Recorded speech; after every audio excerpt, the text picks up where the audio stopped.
Mary's wondering as well, this light, you see it come on, stop talking, it's meaning that there's something wrong, the mic's not on, or something's...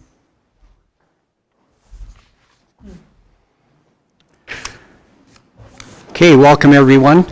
Before we start this evening's meeting, I just wanted to acknowledge Bill Chapman who received his Distinguished Service Award presented to elected officials of urban municipalities who have served over 20 or more years on municipal council. The presentation took place at Alberta Urban Municipal Association Conference this past Thursday in Edmonton, so congratulations, Bill. I'd also like to acknowledge Deputy Mayor Jason Avery for his role in a documentary, The Meaning of Empathy, which is an intimate portrait of survival, love, and collective work of healing in the Kainai First Nation in southern Alberta, a Blackfoot community facing the impacts of substance use and drug poisoning epidemic. Jason is one of many community members active in addiction and recovery. First responders and medical professionals implement harm reduction to save lives. This work is contextualized within the historical and contemporary impacts of settler colonism. The Meaning of Empathy draws a connecting line between the effects of colonial violence on Blackfoot land and people and the ongoing substance use. If you have not had a chance to see it, I strongly recommend that you do so. It's currently being shown at the Movie Mill in Lethbridge. And Jason, do you know the proper pronunciation of that? Yes, Mayor. Kitamabitson. Say it one more time. Kitamabitson. Thank you. Yep. I YouTubed that and I could not say that. So you did an excellent job in that documentary. It's won, I believe, 4 Canadian awards already. So again, I strongly recommend you go watch that. Okay, I'll call the meeting to order at 5:02 p.m. I might just take a second, Mayor and Council, to thank you so much for your kind words and for the opportunity to receive this special award at the Alberta Municipalities Association in Edmonton, and I was just grateful to be accepted, and thank the previous council for their nomination and for this council for supporting me in my achievements. So I'm grateful to serve again the community of Coaldale, and I can pass this around later on just to show everyone. But thank you so much, Mayor. You're very welcome. Congratulations. First item of business, conflict of interest declaration, pecuniary or non-pecuniary. Seeing none. The acceptance of the agenda, regular council meeting of November 22nd, 2021. Are there any additions to the agenda? Seeing none, can I get someone to make a motion to adopt the agenda? Councillor Pickering, thank you. Item 3.1, adoption of the previous minutes from regular council meeting November 8th, 2021 that were circulated. Are there any? Oh, my apologies. All those in favor of Councillor Pickering's motion? Carried unanimously. Adoption of the previous minutes from November 8th that were circulated. Any errors or omissions? Seeing none, can I get someone to make a motion to adopt the minutes? Councillor Rees. All those in favor? Carried unanimously. Thank you. We're going to jump ahead of the agenda. We have a guest this evening. We have Tim Jansen, Chairman of the Coaldale and District Handy Ride Association, that's going to give us a report. Welcome, Tim. Thank you, Mayor Van Ryan, and thank you, councillors, for allowing us to present. We've been trying to make at least 2, maybe 3 presentations per year to you to simply keep you up to date on the operations of the Coaldale and District Handy Ride. You, or the town, generously supports our association. to provide transportation to individuals with mobility challenges within the town and surrounding the town. And I just wanted to update you as to what we've been doing for the past 6 months. And I really don't have a whole lot of presentation more than what I gave you, but there's some highlights I'd like to pull out, but maybe even starting with, some questions, if there were things that you saw in the report that caused you either concern or questions. I have a couple of questions for you. I tried to use the handy bus a couple of months ago to get a family friend that's wheelchair bound from St. Therese and Lethbridge, and I found out the hard way that you guys don't operate on weekends or evenings, and that was because of drivers. Is that the problem? Yeah, I think it's something that has been a problem traditionally. Indeed, we don't offer service on the weekends. We offer during the business day. And I think one of the challenges as well is that there are some politics involved from actually transporting someone from Lethbridge to Coaldale and back, as opposed to from Coaldale to Lethbridge and back. And it's something that I think we've had on our radar a bit. But indeed, offering service outside of kind of medical clinic hours or hospital hours on weekdays has been beyond our capacity. But that's to say, I think the one thing I would love to talk about is a little bit more of the future and to figure out how maybe we start to address some of those sorts of gaps. Okay, go ahead. So I think one of the things that we're looking at is for the future is, how do we become more relevant? Is it simply marketing and education for people to be more aware of what is available? I think in some ways we're still a great kept secret in town. Do we work to be something more than what we are currently?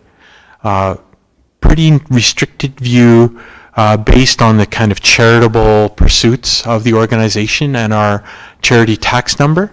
But that's not to say that we couldn't morph into something more of simply a transportation society. The determination is there need?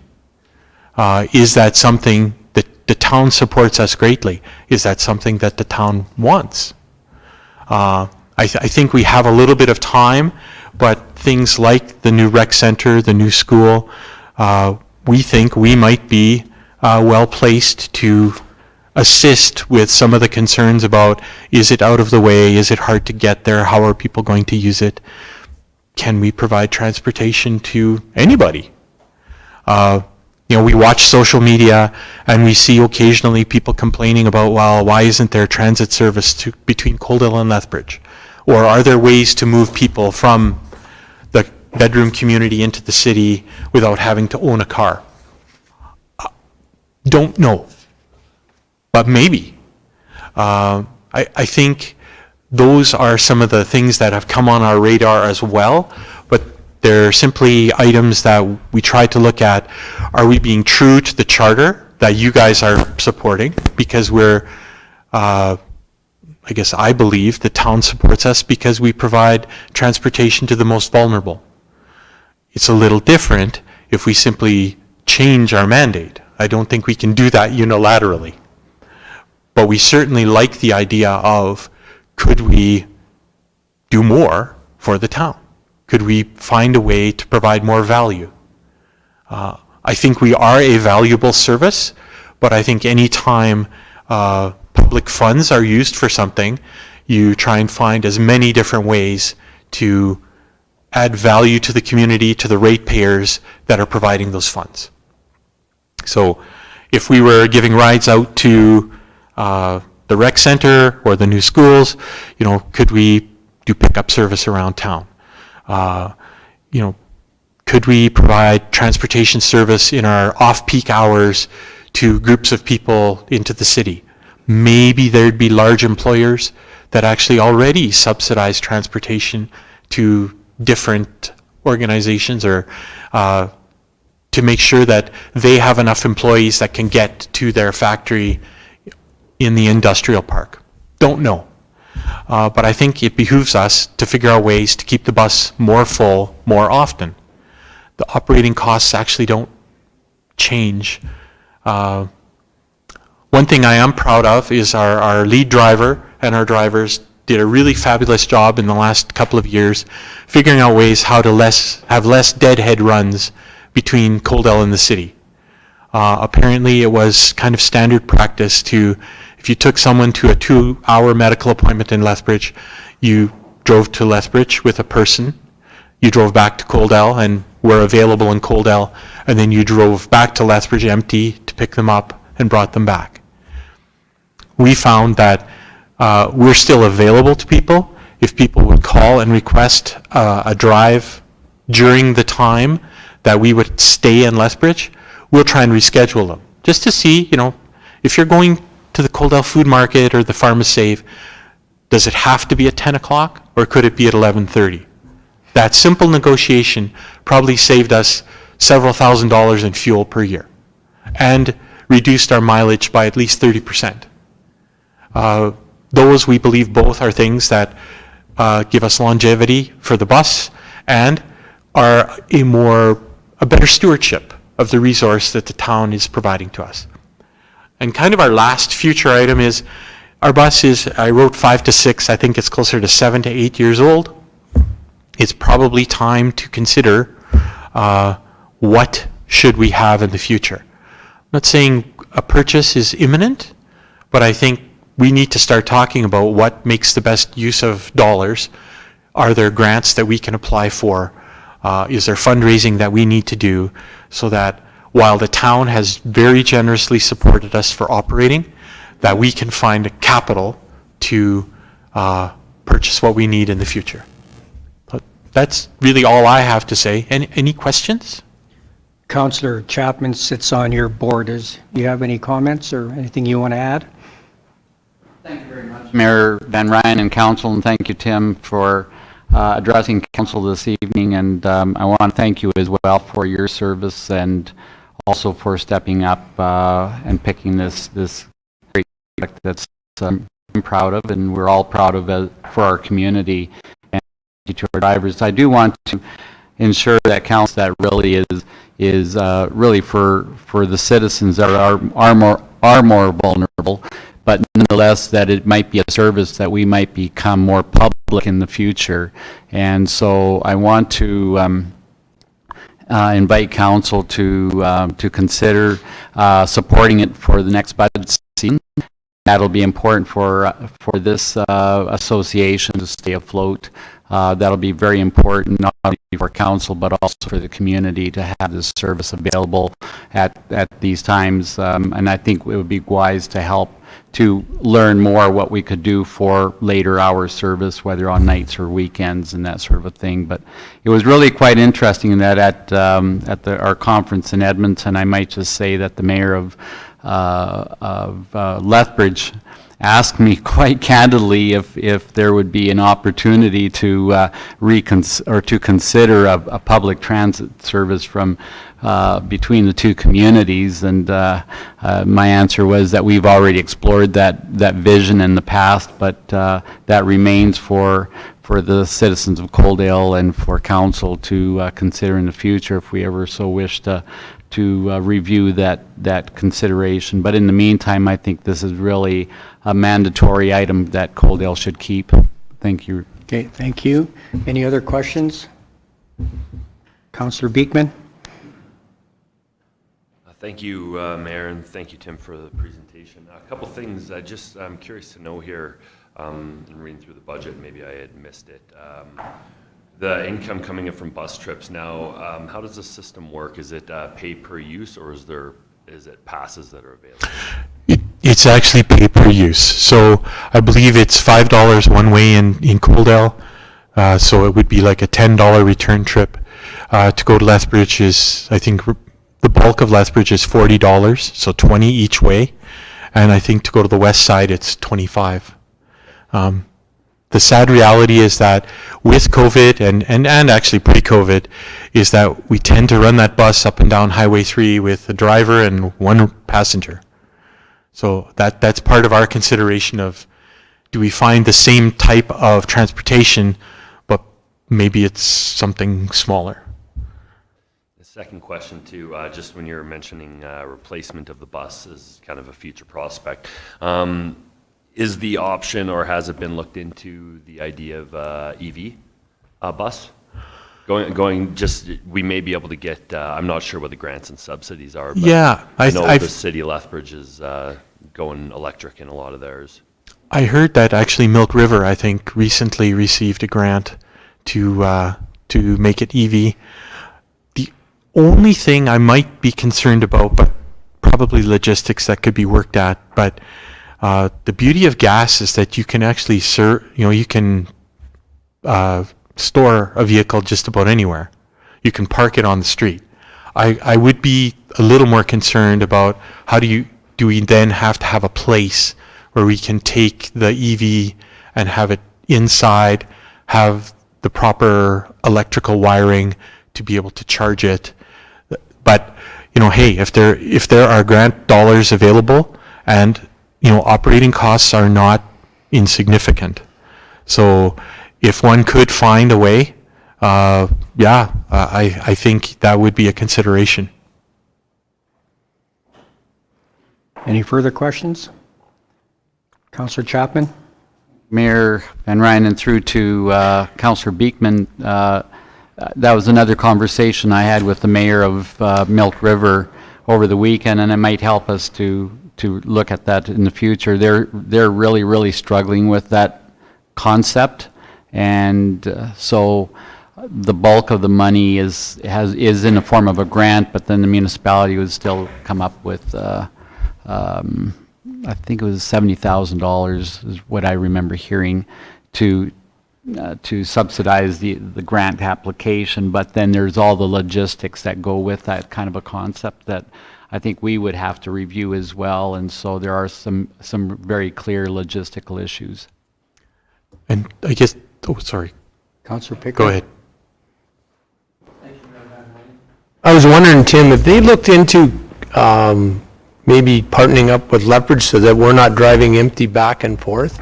Because I know my parents, when they lived in Lethbridge, that was a big concern. They'd come out and then they'd come and they'd have to wait, or maybe then we could get the bus running full both ways. I think that is one discussion that was brought up at our last meeting. I made the comment that our bus was in great shape, and then 2 days later we had a meeting, and apparently fuel pump broke in residential Lethbridge. And I think we added about 2 years to our lead driver's life because he had somebody with him who struggled with, one, they weren't going to get to their appointment on time, and now why am I in this aluminum box that's not moving? And so it behooves us to work on our emergency procedures a little bit better. And I think part of that is a partnership. I think in a real practical world, or maybe it's more fantastical world, that we might get volume to a point and sufficient demand to a point where we could justify 2 vehicles. And then we would have our own redundancy built in. I think we're a ways away from that, but I think it's also good to set goals. But I think it makes sense to talk to Lethbridge. Obviously they have a very established Access-a-Ride program. I think it's kind of the envy of lots of other places. But I also know that it must be very expensive to run because they charge the same rate as standard bus fare. So it would be a significant commitment from the town to move to something like that in Coaldale. But that said, maybe that's the aspiration of the town as well, that they can provide some sort of transit service like that. I think it would be amazing to have LA Transit come out to Coaldale. It terrifies me a little bit of what that would cost, but we do what we can. And I just wanted to add, I'd be remiss. I told Mike I would bring this up because our lead driver has been very proactive in trying to be connected in the community and trying to look at different ways to be more relevant. So he offered transportation services during both elections. He was involved in the Craig Wilson Memorial, moving some people back and forth from the cemetery. They were at the Celebrate Maine. And so some of it may be just us parking our bus with some information packages and telling people this is what we do. But also if people need a ride, so I guess my challenge to you would be if you think of more ways that we can be more relevant, we are at your service. We are indebted to you for the funds that the town provides. We would not exist without them. So our goal is to move as many people as we can at all times. And so to justify and show value for that sponsorship by the town. So that's kind of our commitment to you. Part of my commitment when I joined the board was I was appalled to find that there had not always been a good transfer of information. And really, it shouldn't even be a transfer. We must be transparent about what we're doing to you. You're our funder. It's public funds. And that hadn't always happened. So as long as I've been or will be a part of the board or have been a part of the board, that's my commitment that we will be here. And if we're not here enough, you tell us, we'll come more often. And we'll tell you stories about what we're trying to do and, justify your investment in us. And that's, we take that pretty seriously because that, I think, is the way it has to be. Okay, thank you, Tim. You bet. I would be interested to see if you could come back with some recommendations as far as like if you wanted to do some of the things like you mentioned as far as adding more transportation opportunities, like maybe it would require a different rate schedule. Like when I mentioned about trying to bring that family friend to Coaldale, I tried all avenues. There used to be a taxi service in Lethbridge that had a wheelchair ramp in one of their vehicles. They don't have those anymore. So I think there's opportunity there, but that's something your board would have to discuss. So. Right. And I do think that right now our current group of drivers, I suspect that given the opportunity, they would do more. I do know that, I think last year we suggested that they turn down a charter trip to Waterton. And I think after thinking about it, the main driver, he said, what if I break down around Spring Coulee? Like, what would I do? And so there are some logistics that we do have to consider, but I do also think that there may be opportunities for charter that are a little bit outside of our normal operating hours. I think we're relatively immature in our operations as a new board. I'm not sure if people know, but there was a mass resignation about 3 years ago where I think the board literally wanted to hand the keys back to the town and say, you look after it. They were just exhausted. So we've inherited some of their operating procedures and things that worked for them.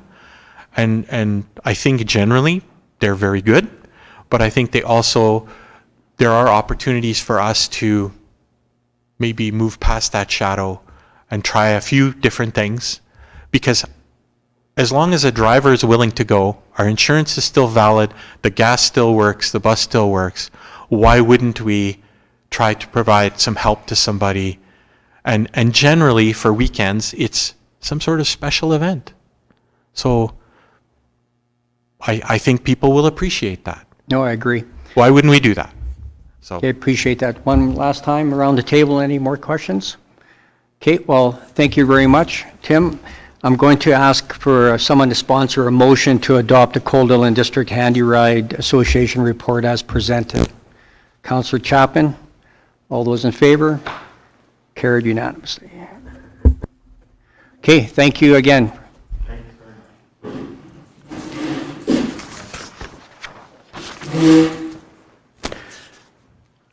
So we'll go back to the agenda, item 4.1, business arising from the minutes, skate park draft public participation plan.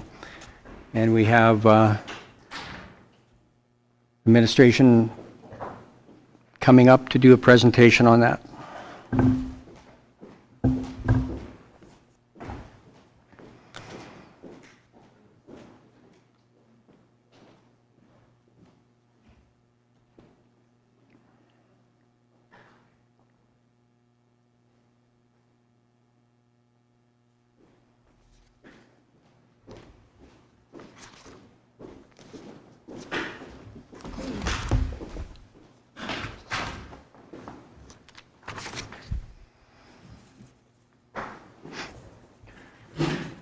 Welcome, ladies. When you get situated, could I have you each introduce yourself and give us your role with the town of Coaldale, please? Yes, hi, my name is Leah. I am the Community Development Specialist at the Town of Coaldale. And good evening, my name is Melanie Messier and I'm the Planning Intern at the Town of Coaldale. Welcome. Thank you. Whoever wants to take lead, go ahead. Okay, so tonight we're going to be talking about the skate park draft public participation plan. So the following report will present council with the draft P2 plan for the consideration of a new or revitalized skate park in Coaldale. The plan outlines the anticipated engagement process related to the skate park in collaboration with the skate park working group. The working group was formed to explore the possibility of constructing a new skate park or revitalizing Coaldale's existing skate park.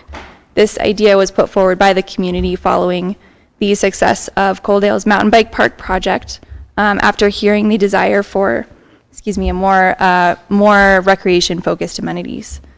So we are taking action based on those conversations to initiate a more formal engagement process and build on the success of these previous projects to make sure all of our amenities are up to date, functional, and enjoyable for the community.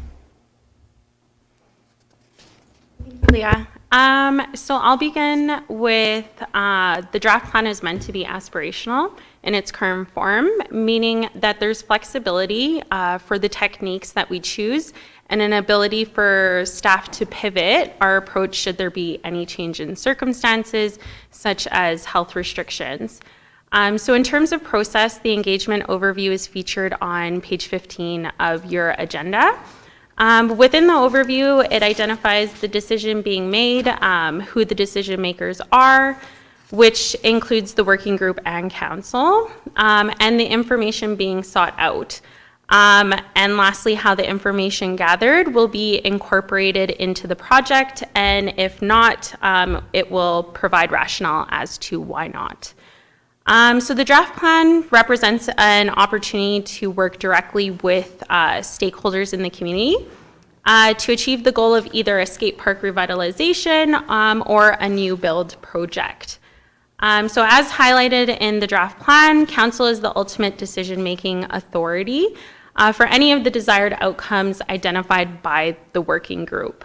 In addition, should any members of council wish to participate in the working group sessions, it would be a great benefit to the project overall. And finally, within the draft P2 plan, staff has included a summary of some of the proposed engagement techniques that we'd like to consider for the skate park project. So this is a new addition to our traditional P2 plan approach, as we'd like to provide more context for council and the community for the range of engagement techniques that can be considered for this project as well as for future projects. So I'll conclude with finally decision options for council includes that you may wish to approve the request to initiate the public participation plan with or without amendments.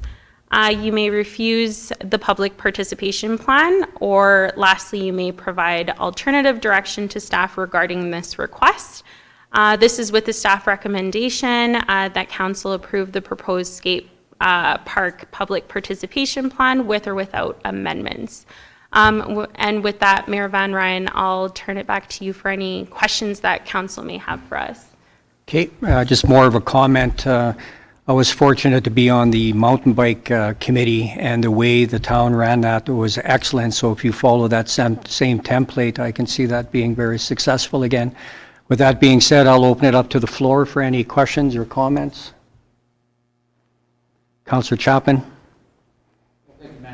Mayor Van Ryn, and through to the two panelists there, thank you so much for your presentation this evening. Speaking in support of the request to initiate the public participation as you proposed it. My only question to you with regards to the stakeholder inventory, you include Alberta Blue Cross. Can you help me understand a bit better as to why or what the purpose of Alberta Blue Cross is in the stakeholder inventory? Yes, certainly, Councillor Chapman. So that was included in a preliminary research kind of project where we identified alternative sources of funding, which Alberta Blue Cross was one of them. So it's by no means guaranteed funding, but it's something that we're exploring, and we would like to present the proposal once we're in a more formalized stage of the project. Any other questions? We have 3 decision options on page 13 of your agenda package. Could I request a sponsor for one of those options, please? Councillor Chapman. Van Ryn, I'll move to approve the request to initiate the public participation without amendments. Any further discussion? Seeing none, all those in favor? Carried unanimously. Thank you very much.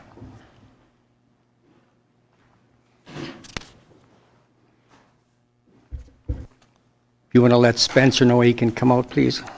Okay, moving on to item 4.2, Healthy Communities Update.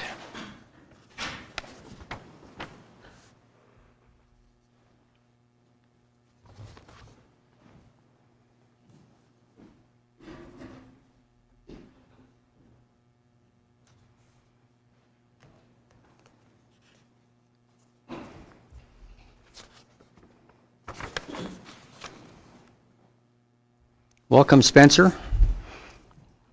The floor is yours. Evening, Mayor. Go ahead. Yes, so I'll be reviewing the presentation today, and Spencer will be aiding me in answering questions today. So for this agenda item, we do have 2 objectives that we'd like to cover with Council. The first would be to request direction from Council on the final selection of student-led proposals for a community improvement project. And the second objective is to request approval of the project charter for the Healthy Communities Strategic Plan. Next slide. So previous council direction from the former council, just to get this council up to speed, include that on January 18, 2021, council approved the town's participation in the Alberta Healthy Services Healthy Communities Pilot Project. On May 25th, council approved $4,000 in funding for a to-be-determined project based on the findings of the pilot project, which was sourced from the town's 2021 Community Grant Fund. And on June 28th, council accepted the Alberta Healthy Services Healthy Places Action Plan report for information and provided the directive to staff to move forward with drafting the Healthy Communities Strategic Plan. Next slide. So as part of the strong ongoing partnership for Alberta Health Services, we did want to acknowledge that they provided an additional $4,000 of funding to help action the Healthy Communities Action Plan. So this brings the total dedicated funding to $8,000. So as a recap, we did conduct a community assessment in April 2021. This was in partnership with 2 branches of Alberta Health Services, and town staff engaged our Healthy Communities working group in order to assess different areas of the town as a whole. So this included 6 health-related focus areas, including physical activity, healthy eating, alcohol reduction, and more. So further to AHS developing a Healthy Places Action Report, which was a summary of all of the feedback that was given by the working group. In October of 2021, staff collaborated with Kate Andrews High School, where we engaged with 2 career and life management classes to action the results found in the pilot project and within the action report. So proposals included Run for Charity, an outdoor volleyball court, 2 separate proposals for farmers markets, winter festival, a bike and movie theater, a drive-in movie theater, a town tournament, a sports day, and a paintball airsoft field. So it is worth mentioning that the paintball and airsoft field was not reviewed by the working group, as it was a late submission and was never viewed by our group. So next slide. So the working group was able to review the proposals. Staff provided 2 opportunities for the Healthy Communities Working Group to provide feedback. This included an online session as well as an online survey. It is worth mentioning that the online session provided some very insightful feedback, where the main consensus was that all ideas were supported and discussed in detail regarding whether they could be actioned, and if so, how they could be actioned. Given the low response of the actual survey, the top selections that are identified within your agenda report cannot be considered as representative of the 15-person working group, but it does give us an idea of what was favored among those who did respond. So the suggested next steps that are proposed by staff include that we would inform student groups that their ideas are worth continuing to refine. We would also encourage students to combine similar ideas to create efficiencies, such as the 2 farmers markets or the multiple related sports events. We would then direct students to refine their ideas and, in particular, their budgets, and encourage them to resubmit to staff. It would be on town staff to determine how many projects could be achieved within the $8,000 budget that we have. For any projects that could not be achieved through the $8,000 budget, staff would work with these students to ensure their ideas complement town programming, so how they could be woven into existing events or programs that exist, and we would work with students to find alternative funding. Lastly, we would update council regarding what has been accomplished through steps 1 to 5, and we would provide a comprehensive action plan for student projects that will be launched and that are achievable. So that concludes going over the student-led proposals. I just want to cover some highlights of the Healthy Communities Project Charter, which is our second objective. First, I just wanted to highlight why a healthy community is important. So healthy communities can help create environments that give residents opportunities to make healthier choices, and that contribute to their overall health. For those who aren't as familiar with a project charter is a guiding document that outlines a project scope, objectives, and key stakeholders and roles that have all been covered in the document. Some highlights from the project charter that we wanted to just focus on are that this project charter identifies an opportunity to action feedback that was heard during the engagement from the pilot project.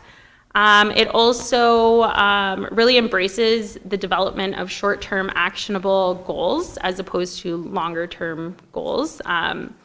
We have developed a realistic budget that is achievable with existing staff resources, and we would like to maintain lasting relationships with project partners and stakeholders, including Alberta Health Services. So it is worth mentioning that information item 12.1 of this agenda directly relates to the Healthy Communities Pilot Project. The town of Coaldale has already been actively collaborating with this group to action many of the activities that are identified in that letter and will be addressed later on in this meeting. So to conclude, for decision options for the Kate Andrews High School student projects, council may wish to approve the suggested next steps in the report, or they may provide alternative direction to staff. And for the Healthy Communities by Design strategic plan, staff may, or council may wish to approve the Healthy Communities project charter or provide alternative direction to staff. And with that, Mayor Van Ryan, I'll pass it to you for any questions council may have. Okay, thank you very much. Quick question, you brought that up under agenda item 12.1. I noticed there was some overlap there, so for when that comes up, they offer to come and speak to us. Is that something that we should be doing, or is that something you'll do through this committee? Thank you for the question, Mayor Van Ryan. Great question. I think it would be safe to say that through the ongoing relationship and the work the committee's focused on, it would be a safe route to take with getting the Alberta Health Services representatives in front of council to be a part of that process. Okay, thank you. Any questions? Councillor Chapman? Yeah, thank you, Mayor Van Ryan, and maybe just through our CAO and Deputy CAO, I'd like to thank Mel for your participation and attendance up at the AUMA and to meet your colleagues as interns shows a very robust program that we're very excited to participate in, and pleased for council's opportunity to include you in our intern programs here in Coaldale. So thank you, Mel. My only question through to either of you is, does this kind of close the door now, or there'll be further steps for council's consideration with regards to healthy communities? Thank you for your question, Councillor Chapman. There will be future opportunities for council to weigh in. We are going to be developing a public participation plan for the Healthy Communities strategic plan. So we want to keep council actively involved in any decisions that are made going forward. Speaking of which, they're also looking for a council representation on this committee as well, correct? Yes. Okay, so we can discuss that further and let you know which member of council would be doing that. Councillor Saylor. I'm already on that Yes. committee. Yeah. Okay. Yes, we're happy, we're glad that Councillor Saylor's on our committee, and the door is always open for any other councillors who are interested in what we're doing. Yes, that's what I was getting at. So. And as well as, Councillor Chapman is also on our committee. Perfect. Okay, any further questions? Okay, I need someone to sponsor one of the options, please. Councillor Beekman. Thank you, Mayor. I'll make a motion that council approve the next steps for the Kate Andrews High School student projects and approve the Healthy Communities strategic plan project charter. Okay, any further discussion? All those in favor? Carried unanimously. Thank you. Thank you very much for your presentation.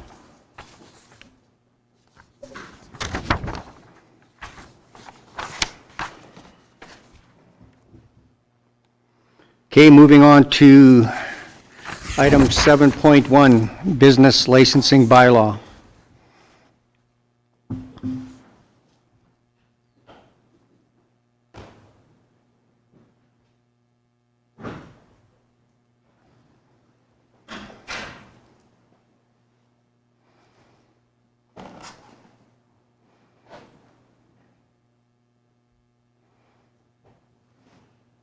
Welcome, Kyle.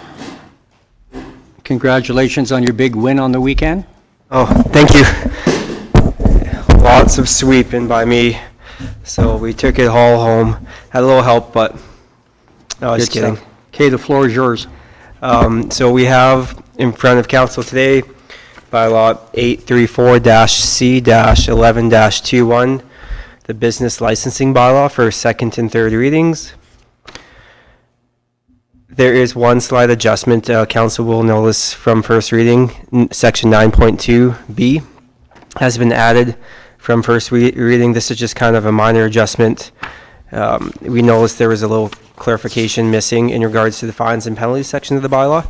So we did add this after, just to be consistent with other bylaws and again add further clarification. The biggest item that we're looking to discuss with council tonight as part of this bylaw is more in the fee side of this. The bylaw has been active since 2001, in which the current rates charged were last approved at that date. Part of the staff report here, Appendix A, council will find that we do have the town of Coaldale rates currently with some comparisons to our neighboring municipalities, as well as a possible recommendation for town council to consider for rates. With that being said, I don't have anything else to present at this moment, so I'll turn it back to council for any questions they may have. I have one question. When the amendment you made in the bylaw regarding the ticketing, so the ticket is equal to the annual business license, so if they're caught without a business license and they get fined and they have to pay the equivalent of the business license fee, and then they decide to buy a business license, does that offset that cost, or do they have to pay the fee for the business license over and above? It would be over and above, so they have to pay the business license fee and then the penalty on top. So essentially it's 2 times. Okay, thank you.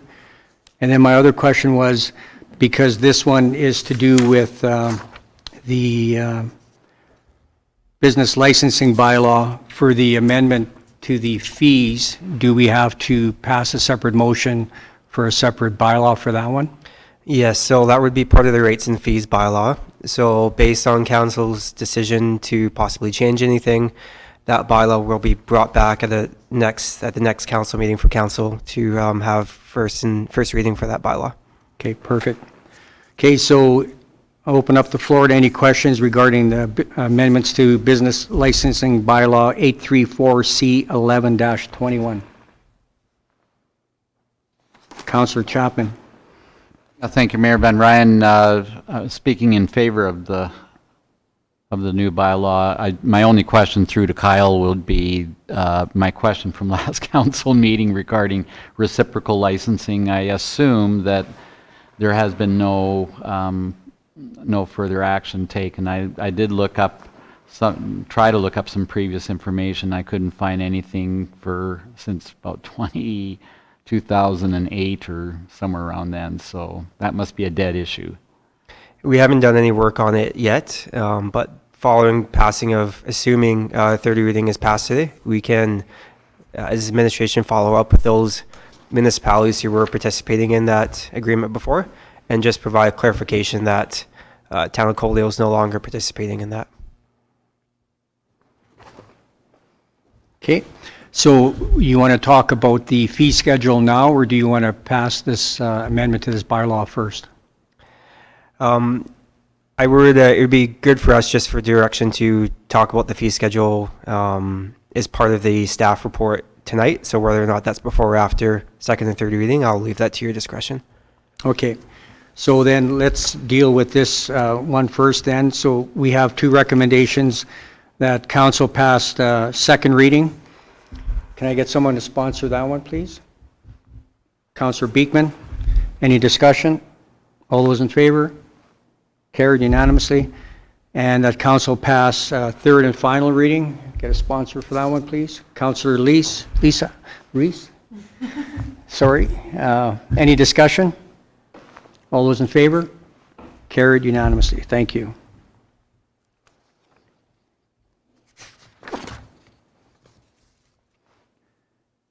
Okay, so then for the fee schedule change, that's on page 69 of your agenda package. You want to speak to that, Kyle? So what we've done here is we've taken our current rates and then so we've looked at Tabor and Lethbridge and we've tried to keep it close to the surrounding neighborhood. So we just kind of picked Colehurst and Fort Macleod. So speak first to the resident rate. So again, the resident rate is any business, local business in Coaldale that's not a home occupation. So the current rate is $60. If you're comparing to say Tabor and Lethbridge, 100 to 193, and then Colehurst and Fort Macleod are slightly higher at $75 and $100. The recommended rate we've put in there is 100, just to kind of be similar with our neighboring municipalities, such as Fort Macleod, down to Tabor, and obviously the city of Lethbridge rate is much higher, so we didn't approach that. The home occupation rates, so we do have two home occupation rates, 1 and 2, based on the type of home occupation. Those rates we did not make any changes to. They are slightly higher than, say, Town of Tabor rates or Colehurst or Fort Macleod, but are, again, significantly lower than the city of Lethbridge, so we didn't see any need to propose any action on those rates. The non-resident rate is essentially, if you're not a resident of Coaldale, our current rate is $300 compared to Tabor of $500, and City of Lethbridge of $774, and Colehurst of $200, and Fort Macleod $250. There's a recommendation of an increase up to $400.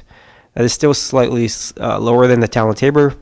The reason for that is when you're going from 300 to 500, that is quite a significant increase, so we didn't go that far. And then the only other change is the slight change in the daily fee. If we're looking at penalties,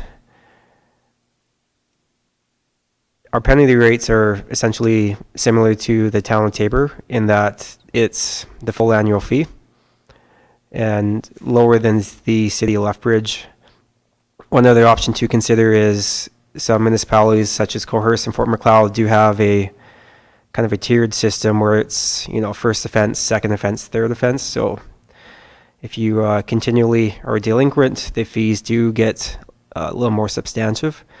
That could also be something to consider.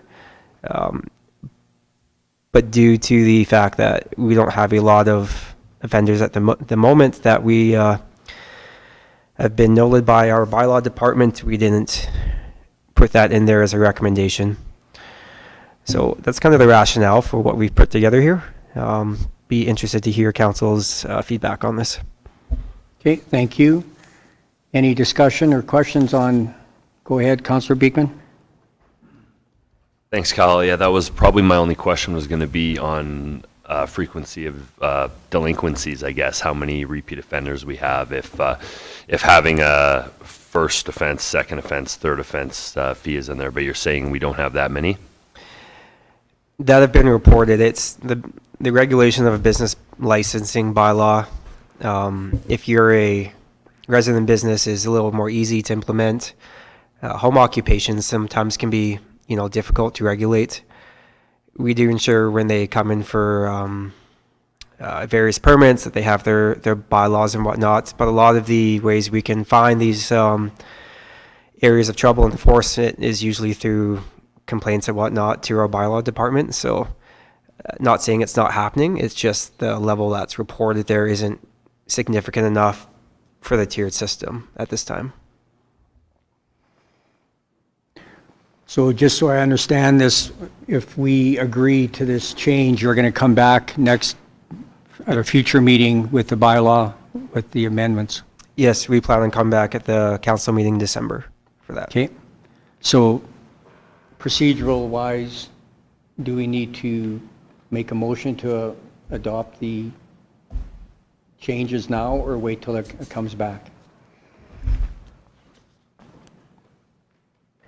Council, they can make a resolution directing staff to bring forward the rates and fees bylaw with the amendments incorporating these fees, but you won't actually formally make the amendment to the bylaw until the December 13th council meeting. Exactly. Okay. With that being said, then I'll sponsor the motion to adjust current fee schedule based on staff recommendation to town's fees and rates bylaw. And I'm not sure, Kyle, is that 829C0921? Off the top of my head, it sounds fairly close, so I would, if that's the last one that you've seen, that would be the last bylaw, yep. Okay, can I get someone to sponsor that motion, please? Councillor Saylor, any discussion? All those in favor? Carried. Thank you.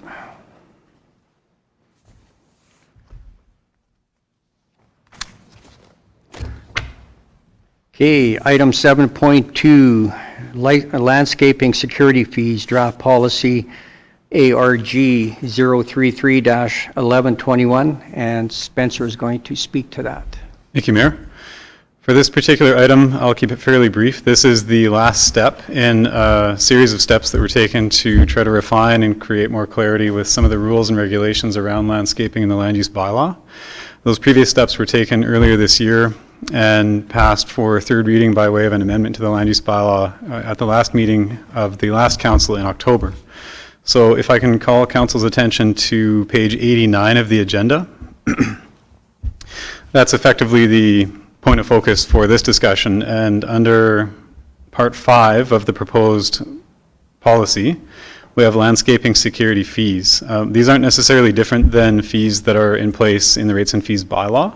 It's really just creating a second set of regulation separate from the land use bylaw, separate from the rates and fees bylaw, which means that we don't have to amend or update either of those other two bylaws if we have this policy in place. So this policy basically just mirrors whatever numbers are in the rates and fees bylaw, and the land use bylaw now just references this policy.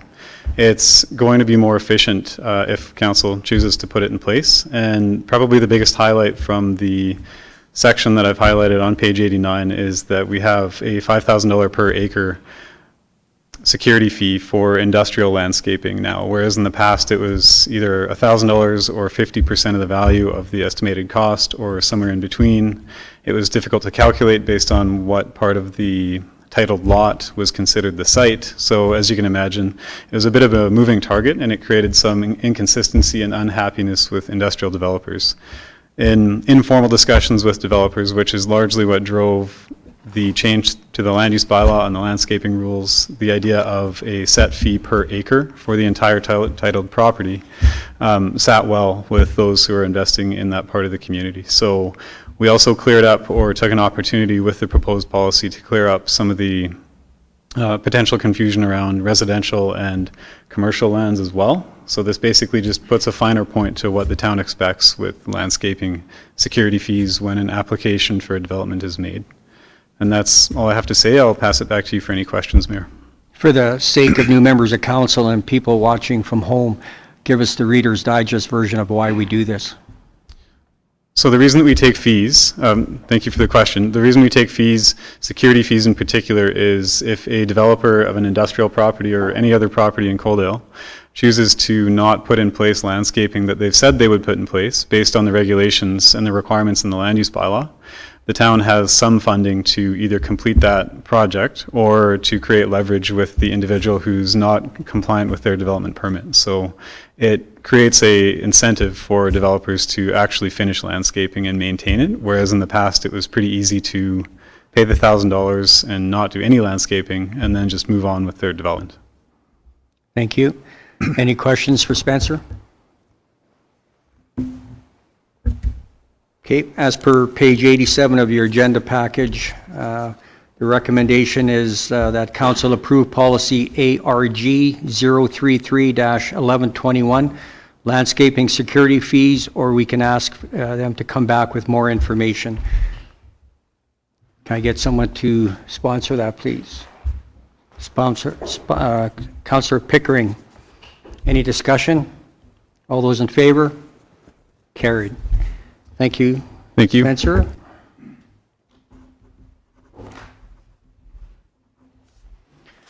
Okay, moving on to new business 8.1, financial updates for quarter 3 up to September 30th. That there's a $325,000 operating surplus.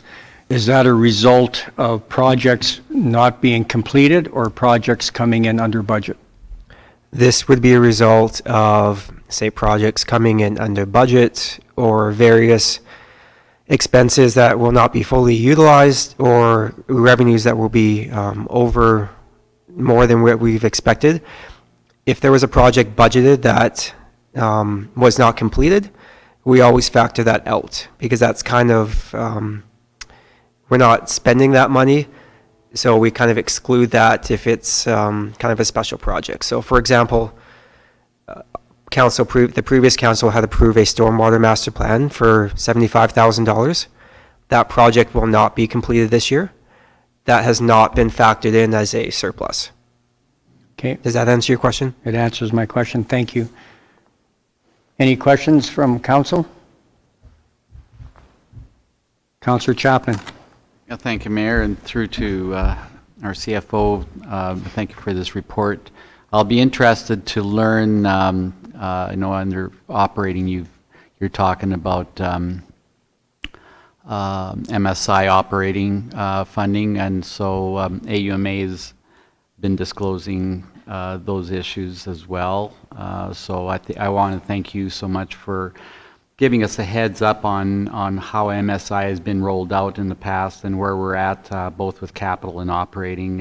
It was more formally addressed again up at AMA, so that helped me particularly understand better where we're at.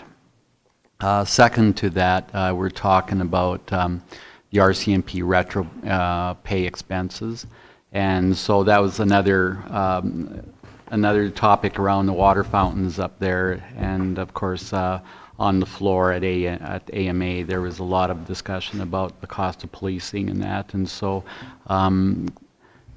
the retro pay, we don't understand exactly how people arrive at those numbers. I know a number of municipalities have already almost formally established a number of what the cost of retro pay is, and so I think that's still a bit of a moving target as to what the principal number will be. And for the purpose of the figure that we've estimated, whether or not that is changing by the bodies calculating it, that is the figure that was provided to us by the RCMP itself. So whether or not there are some adjustments still to come, I know there has been some lobbying at various levels to have the federal government, who was responsible for signing this agreement, chip in and pay for some of that, as you've probably learned at AUMA. However, at this time, we've just fully expected that we'll be on the hook for the full cost. So if the federal government does chip in from any of that, it'll be a added surprise, added benefit.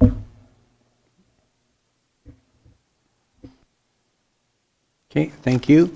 And another question for you, Kyle. If council turns to page 97 of their council package, so that up until the end of September, if you were to look at the variance, correct me if I'm misunderstanding this, it shows that right now we're at 3.9 million and change over budget? You are looking at the capital budget, I believe, correct? Yes. Yeah, so the largest part of that does relate to the recreation centers you will see. So it did have a previously approved budget of 13 million. And then as we discussed at a prior council meeting, the estimated final cost is closer to 15.75, with there being also some overages on the northwest Coaldale civil infrastructure. So the, excuse me, the infrastructure such as the roads and the deep utilities for that comes up to $450,000. So majority of the budget overage is related to that one project, to which we have identified funding sources to fund that deficit. So while that is a big number, yes, but it does relate to one project largely. So what we've done here is for any project that we anticipate there being over budget or under budget, we have identified sources of funding to cover that off. So there shouldn't be, assuming these figures stay as we expect, there shouldn't be any further asks from council to fund these budget overages, because we've already done that through at administration level. And that will be formally presented to council at the budget meetings for formal approval for the budget next year. Okay, thank you. And then one final question in your staff report. You mentioned that there's going to be one debenture that's going to be paid off at the end of December or in December. Which one is that?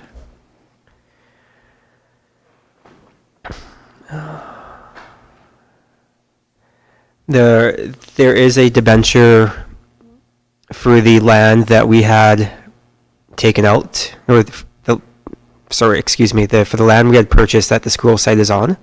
There was a debenture for that. That debenture is more of a need for cash flow perspective when the land was purchased. We are looking at paying that off. It makes sense for the town of Coaldale to pay that off, save the interest on it. From a cash flow perspective, we will be all right paying it off. So that's just to kind of save some interest for next year. Okay, thank you. We also have the final payment for the 8th Street Industrial Road, which will be happening in 2022 as well. Okay, thank you. Any further questions from council? If not, can I get someone, Deputy Mayor Avery? Just concerning to me a little bit how that, how can we just identify a $3.5 or $3.8 million funding source? Like, well, where is that coming from without none of council knowing about? So we got a deficit, but we've got this money or this funding source. So just a little bit concerned about that. So the largest portion of the deficit, again, does relate to that school site and the recreation center, which the funds required to essentially pay for the extra cost.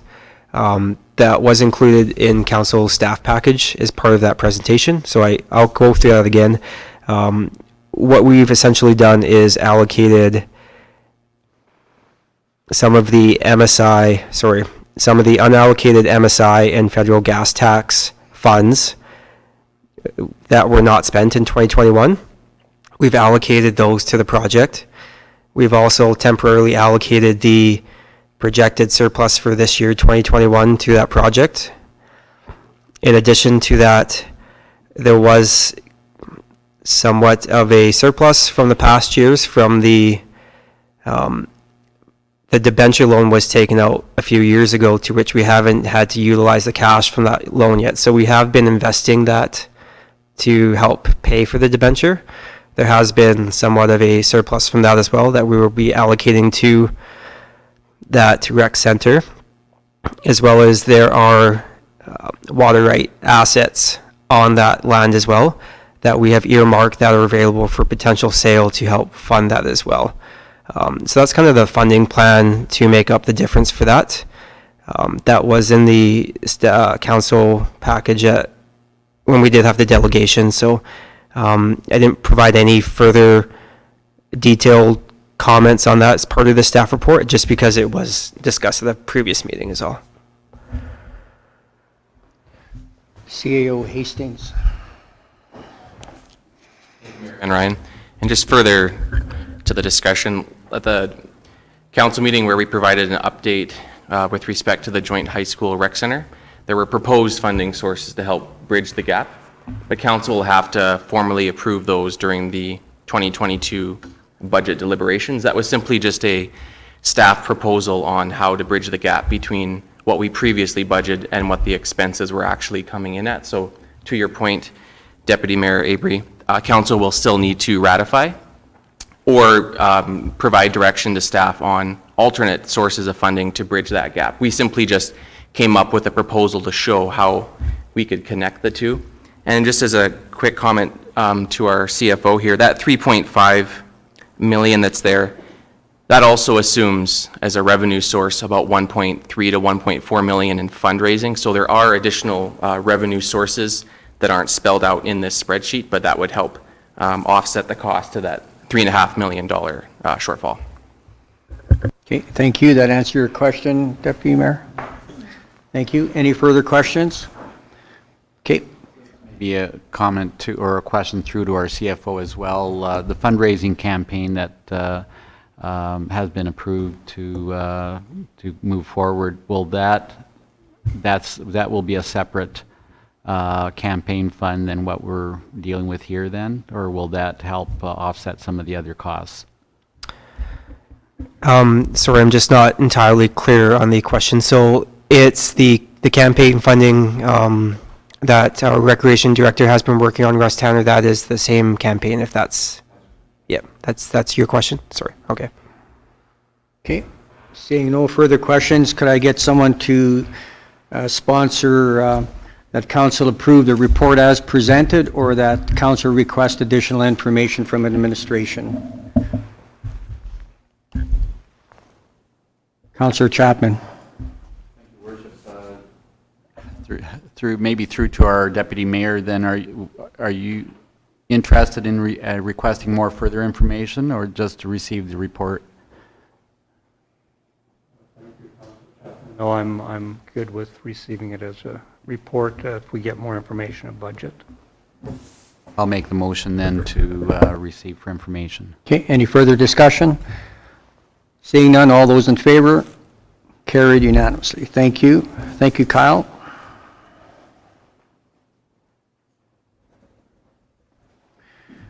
Okay, moving on to item 8.2, Returning Officer 2021 Municipal Election Summary and Recommendations. Lana. Thank you, Mayor Van Ryn.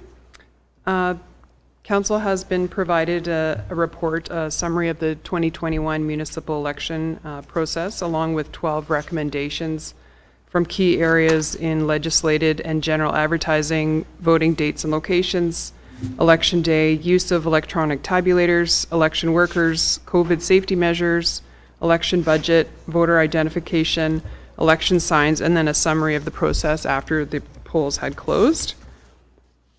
It was quite a lengthy report, but I did want to highlight some areas, in particular the election budget. Given the last election, from this one was provided a $30,000 budget, but because of the Senate vote and the referendum questions that were included in the election that were piggybacked from Alberta elections, we actually came $28,311 under budget, which, you know, I don't want to get super excited because it might not happen again in the next election, but it was quite a moment to receive that. At the time when I did the budget, I wasn't anticipating that we would get, because they pay based on our per capita population of 8691, that's where that number comes from, but they actually paid it for one for Senate and one for referendum, which was, you know, doubly nice. So that's the reason why it came in so great. We did not have participation from the two school divisions, from Palliser Regional Schools and Holy Spirit School Division, because both of their trustees were awarded by acclamation. So they were therefore not on the ballot, which if they were, we probably would have made some money actually through the election. So, but yeah, so the budget came out really well. I was really pleased with the process overall. I do have 12 recommendations, which I will, you know, carry on to the next election. The previous election, there was 25 recommendations, and given that the report is very lengthy, it was actually very handy, and it was a great reference tool to me. 4 years is a long time, and then, you know, before you do that task again, so it was very helpful to have that reference of what worked and what didn't, and things to be, you know, mindful of. So again, it's a long report, but it will be helpful in 4 more years. Okay, thank you. Happy to answer any questions council may have or feedback. I have a couple of questions, Lana. One, in your report, you mentioned that you had to go out to the parking lot a couple of times to help people that weren't able to make it inside. Mm-hmm. And I had a couple of people that I gave rides to that we didn't realize, because of the COVID restrictions, that you had to go in on the east door and they had to exit through the west door. Mm-hmm. And for some of them, that was a long walk. And hopefully we're going to be through this, but even if, and I know COVID's going to be done by the next election, hopefully, that we can still give opportunity to those people that they don't have to get out of their vehicle. Is that something that we can, does that fall under Elections Act, or is that? It is an option for us to consider like a outdoor voting process. Like I know some of our bigger municipalities in the province did do that. There is a lot more logistics involved to it, like they changed instead to a paper ballot, they used tablets. They had to provide like shelter because if it rained, for their workers. They had to have traffic and safety out there because they're like mitigating cars like through a parking lot. There's other people were coming to like on foot, so there's just a lot more safety issues involved. It wasn't really something that I felt that we could really for the extra added cost for it, because then we would also increase the cost from our tabulator. We would have to have one outside. It would increase costs on labor because then we'd have to have extra people feeding them through. I did, go out to the cars and do the 2 people. I really just did that on the fly because they were there and they wanted to vote, but they just physically couldn't get out of the vehicle, and their spouses were inside the building. They're explaining the situation, and because after when I came back in, I had their ballot, that I was able to go up to the spouse, like with it still in the secrecy folder, and to, keep the vote secret.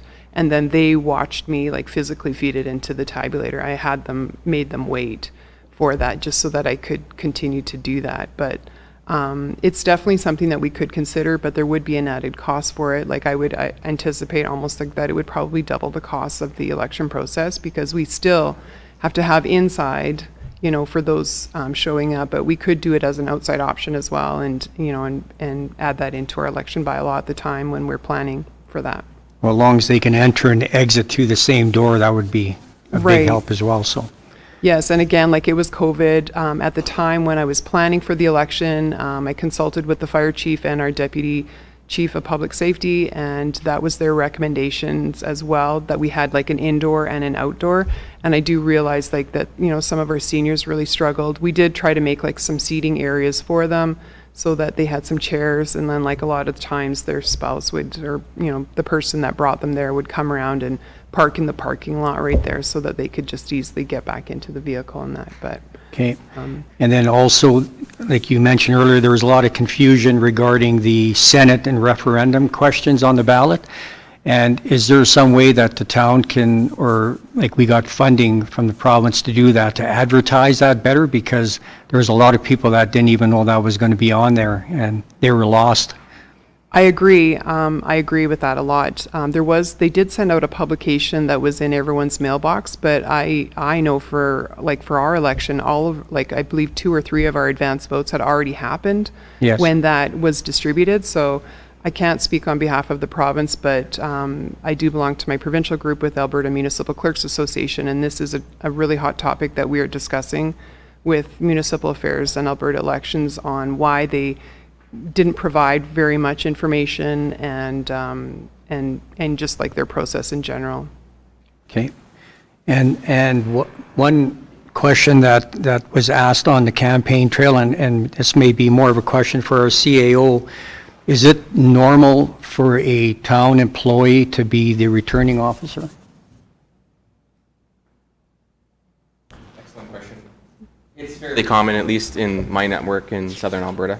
I've seen other options where there's contracted services, and in places in the past, like Coaldale has hired out, but in-house isn't that uncommon either. Okay. Yeah. Thank you. And Lana and Carrie Ann as well, that you guys did an awesome job. And one final comment for citizens that are running in the council, if you could make a cheat sheet so that they can have a tally, like at the end of the evening, for people that don't bring their phone into the community center as per the Election Act to turn your phones off. So, because it's easy if you can take a picture of the results, but otherwise if they had a cheat sheet that they had all the candidates' names on and all the dates for the different voting nights or voting days, and then they can fill it in on the go.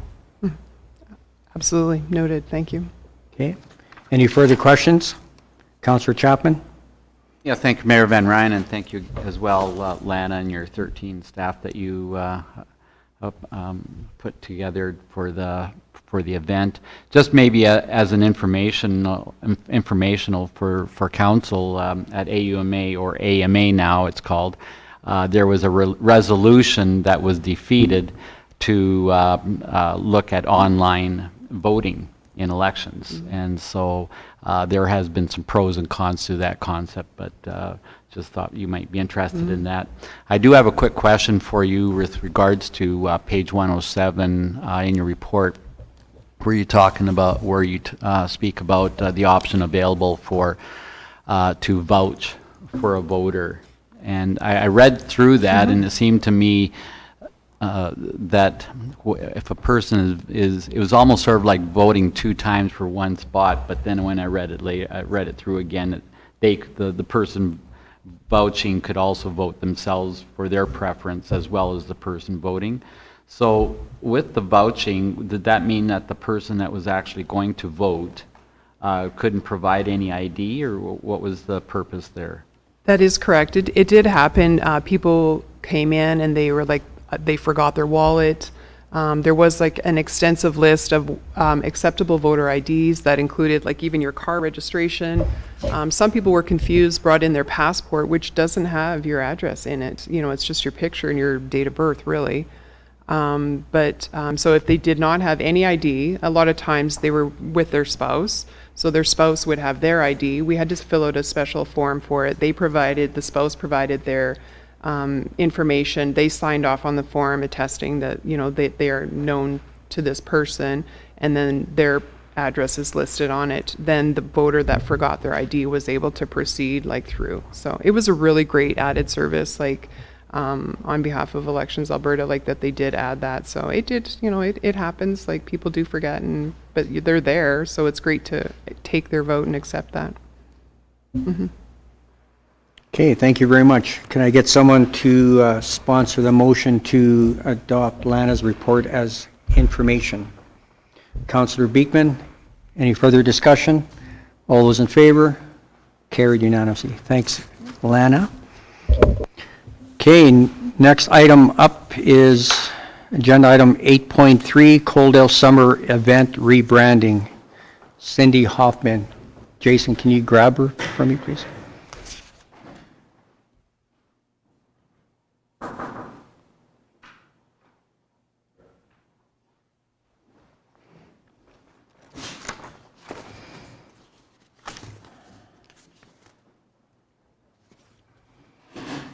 Welcome, Cindy. Mayor and Council. Russ, welcome. Good job on the kickoff at Walk in the Park. Oh, thank you.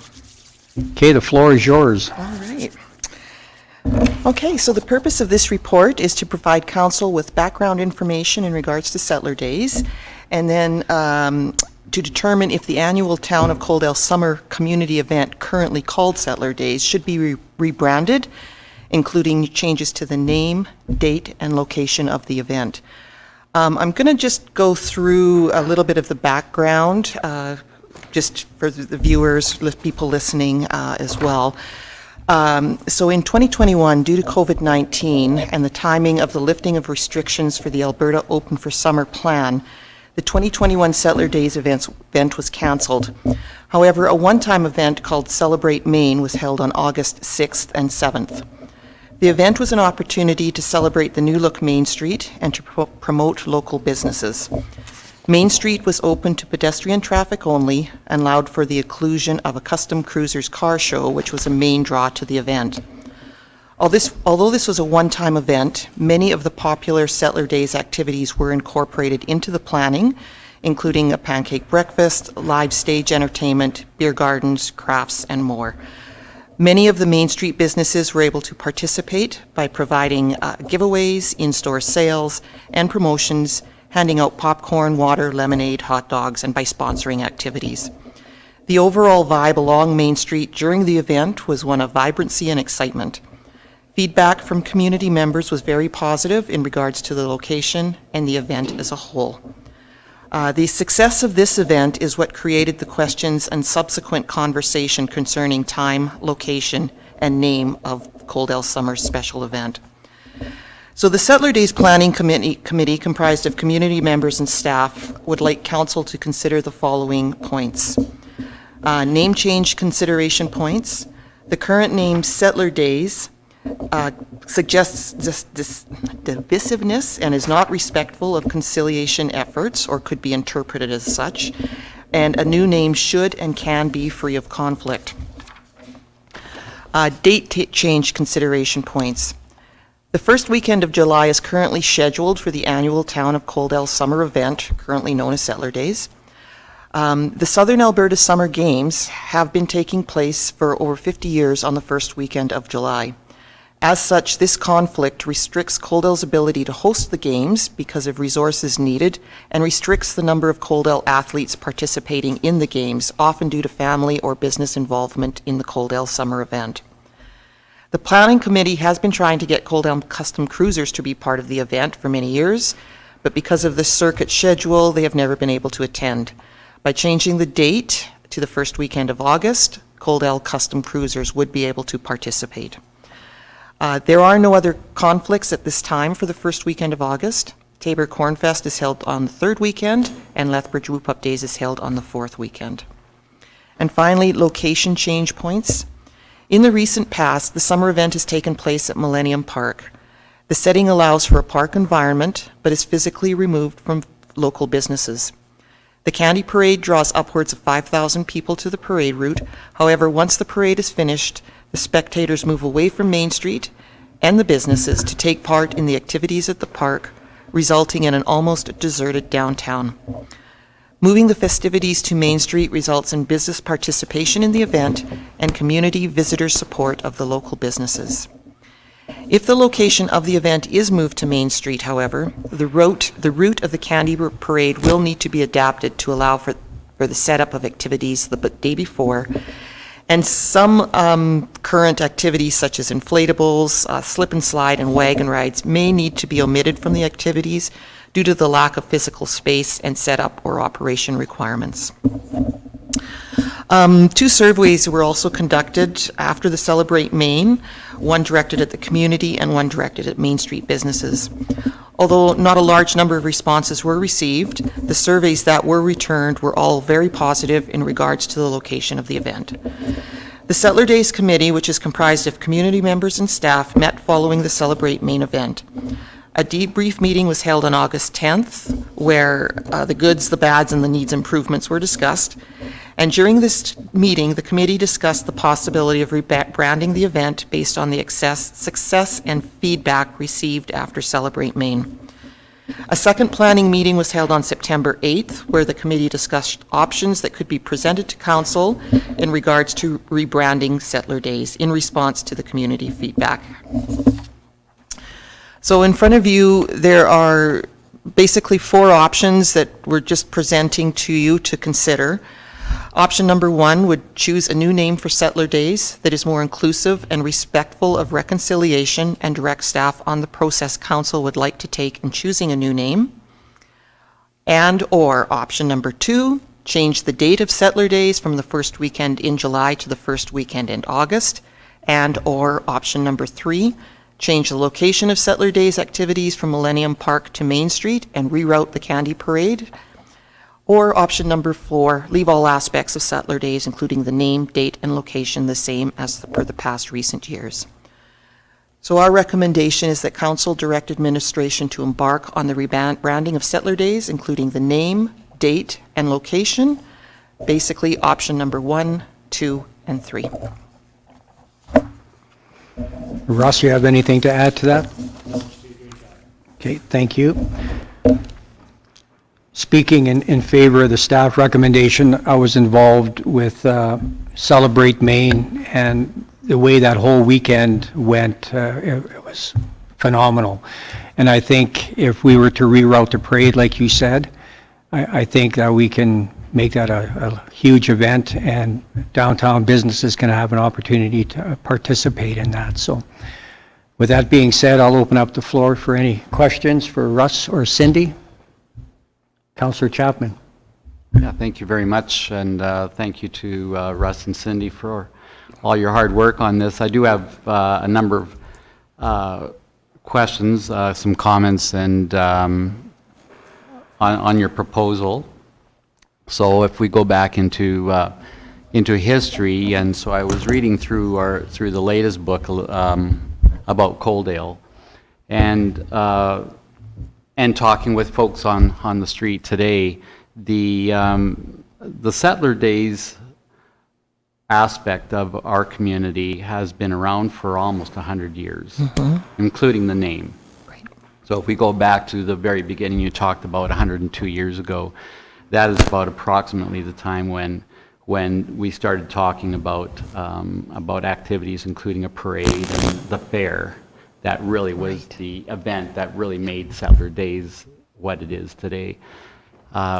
So up to this point in time, I know that that our community has really worked hard with it on this. I know that the town had taken over or operated Settler Days as a community event for many, many years, and then the Chamber took it over in the 1990s, I believe. Is that right, Mayor? And then it was handed back from the Chamber back to the town in 2015 about. 2018. So since then, your department's done a tremendous job with trying to keep that perspective of the community alive. And I think that this event in and of itself has really been a tremendous boost to the community, bringing people from all over, including our rural communities, into town for pancake breakfasts and for other celebration events throughout the weekend. So that's been great. The rebranding side of it,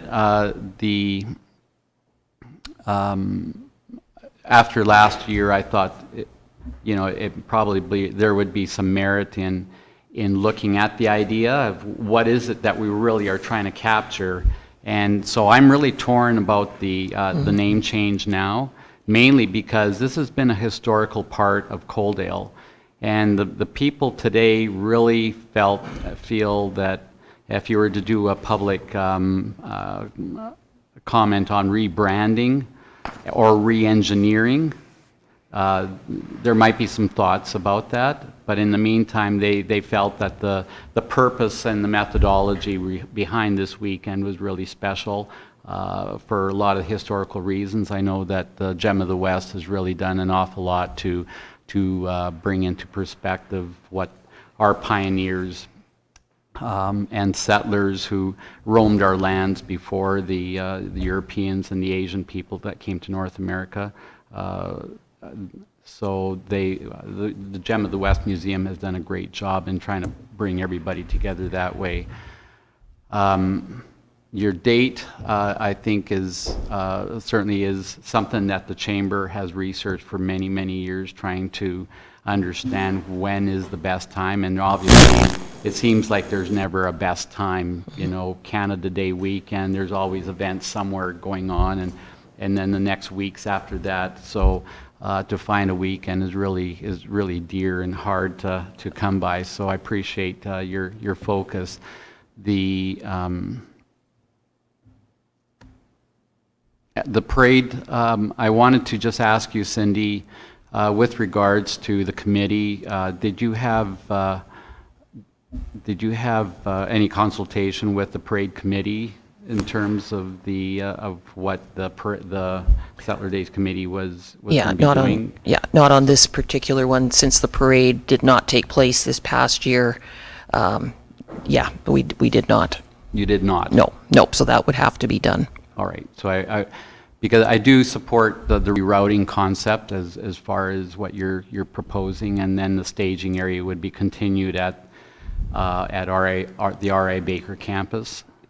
Yes, we haven't really looked into that, Okay. but I believe that's what it was, All right, So Councillor Chapman, just for Cindy, at those discussions that we had, or those meetings we had, just explain where we were kind of visualizing where the parade route would change. Would that be on the east side of the fire hall or the west side of the fire hall to go turn south? Oh, now I've got you. Like right now, it goes down to Coaldale Foods. Correct. And then turns south. And then because of if we mimic what we did last year, the parade would have to turn then either east side of the fire hall or the west side. Yeah, I believe it was the east side of the fire hall. To just give us that bit more room, since the fire hall is considering continuing with the pancake Okay, breakfast. go ahead, Russ. You bet. Thank you, through the chair, the mayor and council. There there has been discussion either on the west side or the east side. I know some of the discussion with the committee when we were having it was whether or not we could actually extend that a little bit further west in front of the food market and things as well to be able to gain that space back so that actually it would come in on the west side of the hall. But again, we need to have that conversation with the parade committee, and both options would be looked at. Okay. And then head east. Great, and that's something that can be figured out down the road. So right now, the big questions are, do we want to give administration to look into changing the name and also changing the date? So let's open up the discussion first. We'll start with the easy one, the date. Councillor Chapman. The date, I would request that we consult further with the Chamber of Commerce on that and find out what would be to their best interest. I believe that the Chamber would be the biggest stakeholder in this because it does involve the downtown businesses. But I might just say too that along with the Chamber, that the history of irrigation and agriculture is really what built the weekend to what it is today. And so I think we need to understand that happens to be the centerpiece, and to lose, I think personally for myself, is that our community would lose that pulse, that part of our community that really is the centerpiece of what Coaldale has been for the past 100 years, plus what it'll bring in the future. So I would recommend that we keep the names to that. Councillor Chapman, we're just talking about the date right now. So the date, changing it to the first weekend in August, is everybody in agreement with that? Okay. And then for the name change, we can open up the floor to the discussion on that now.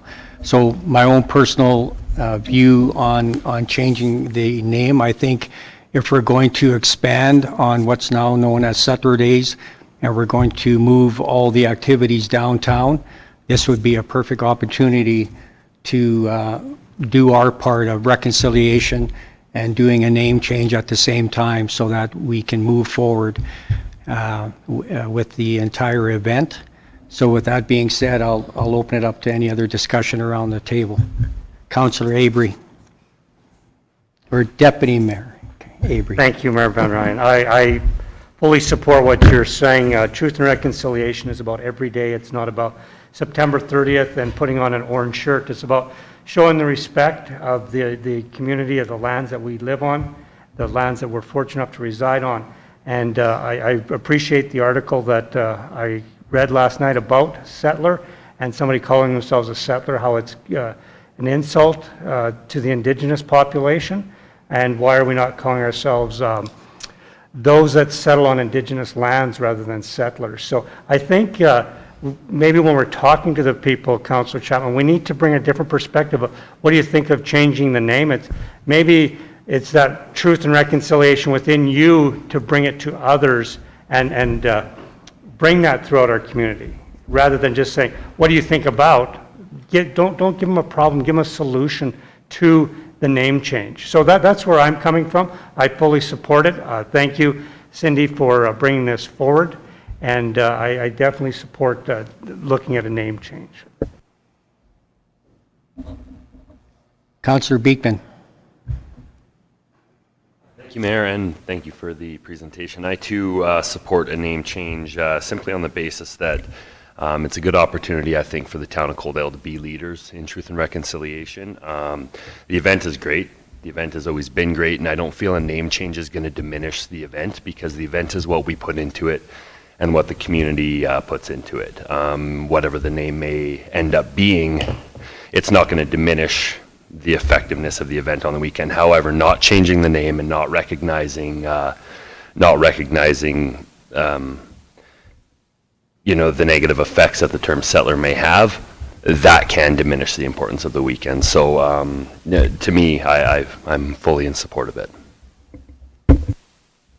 Councillor Saylor. What if we put that out to the community and ask what they thought, then you could make some sort of like contest type thing out of it or something too, where they give suggestions for the new name. And then you could get the schools involved or something as well. And then everybody's helping to choose the new name, and it's something that everybody's happy with. So if I was to understand you correctly, you're okay with a name change? Yes, I'm fine. I would just say, like, ask the people so that everybody's involved and we pick something that everybody's happy with. Thank you. Councillor Pickering. I have mixed feelings on both sides of that due to the fact my family settled here 100 years ago. So I understand the reconciliation, changing the name, as long as we don't forget like what brought this on and what they did for the community, because that can be taken either way. And I kind of agree with Councillor Jordan. Like, if we can change it, we're going to have to always remember why it was called that. I have no problem with that and changing the date. Thank you. History is history, and we will never forget who settled this area. So, any other discussion around the table? Councillor Reese? I also like Councillor Saylor's idea of getting the whole community involved on the potential name change, and then everyone can have their input in it, and we can come up with a really cool, exciting new name. Okay, so if I am to understand, Councillor Chapman, have any more comments? I'm looking forward to what everyone, what you come up for answers. And again, just to reflect on what built Coaldale, both irrigation, agriculture, and this is a weekend where you have pancake breakfasts, you have farmers markets, you have a number of events that really can bring this together, and whether the whole weekend can be a part of that whole celebration, I think that would be great. I know that the Blue History book had the name Coaldale Days, so they might have had Coaldale Days before and then changed this to Settler Days. So, it would be worth the research to find out what really might work for Coaldale. And it's like the Calgary Stampede, it's been around for how many years, and the brand is working well for them. So I'm going to stand by our brand that we've developed in Coaldale and keep it that way. Thank you. And just clarification with you, Councillor Chapman, like when you brought up the Chamber of Commerce, the Chamber of Commerce hasn't had anything to do with the parade for years since we gave it back to the town of Coaldale. So I appreciate you bringing them up, but I don't think we need to spend staff time on talking to the Chamber because they're going to be in agreement whatever we as council decide on. Are you okay with that? I think that the members of council have also indicated that they would like to hear from the community. Point taken. And when we, as part of the recommendation, is that we gave direct administration to embark on rebranding. So I'm assuming, obviously, Russ and Cindy, that's going to involve the general public, correct? Yes. So we'll do some kind of a survey or a contest and what have you. Yeah. Okay. So good discussion. Can I get someone to sponsor one of the recommendations, please? Councillor Beekman. Can we discuss, or do we want to discuss the location at all? No, that'll come back to council again at some point.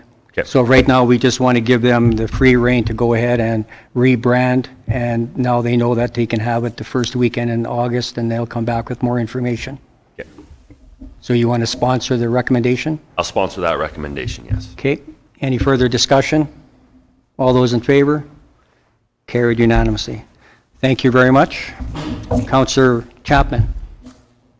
Oh, sorry. I missed that. Okay. So just a clarification, Councillor Chapman is opposed. Thank you very much. Thank you.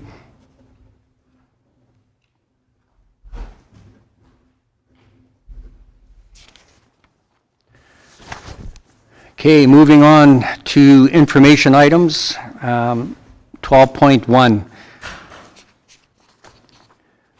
So the Alberta Health Services Designing Healthy Communities Together.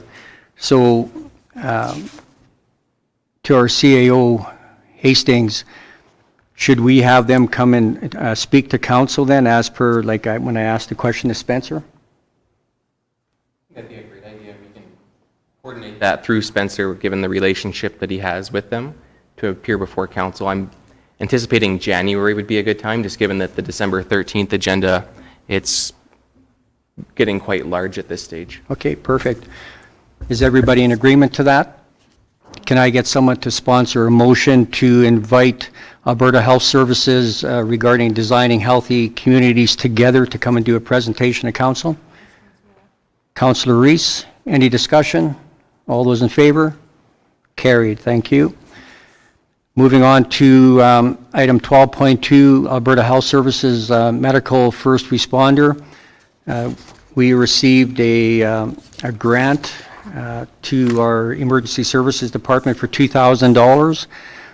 I would maybe recommendation that we send a thank you letter for receiving that grant. Can I get someone to sponsor a motion doing so? Thank you. Councillor Pickering, any further discussion? All those in favor? Carried, thank you. And then 12.3, a congratulatory letter from Lethbridge County and a congratulatory letter from the Premier of Alberta, item 12.4. And 12.5, again, a congratulatory letter from Minister Rick McIver. Can I get someone to make a motion to accept 12.3, 12.4, and 12.5 for information? Councillor Reese, thank you. Any discussion? Yep. Councillor Mayor, Chapman? would it be appropriate to have a response letter to our colleague in the county of Lethbridge? Do we have one made up? We certainly can. You want to do that? Absolutely. I'd make a motion to do that, but you'd pass your motion first. Okay, so Councillor Chapman moves that we send a thank you letter to Lethbridge County and then we can also mention and congratulate Tori Campbell as becoming Reeve. That'll work for you, Lana? Okay, any further discussion? All those in favor? Carried unanimously. So then 12.4 and 12.5 for information. I need a sponsor for that, please. Or Councillor Reese did that one. Okay. Any further discussion? All those in favor? Carried.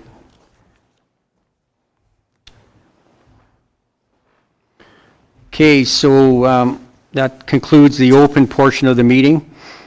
We're going to go into closed meeting, and I'm going to need a sponsor for the following motion: that council move to go into closed session at 6:49 p.m. in accordance with Section 197-2 of the Municipal Government Act to discuss matters exempt from disclosure of items 13.1, subject to FOIP Section 17, third-party personal privacy, and item 13.2, subject to FOIP Section 16 and 17, third-party personal privacy and business interests, and item 13.3, subject to FOIP Section 16, third-party business interests, Section 17, third-party personal privacy, and Sections 21, 22, 23, 24 of intergovernment relations. Can I get a sponsor for that motion, please? Councillor Saylor. Any discussion? All those in favor? Carried. We're just going to take a 5-minute break before we start.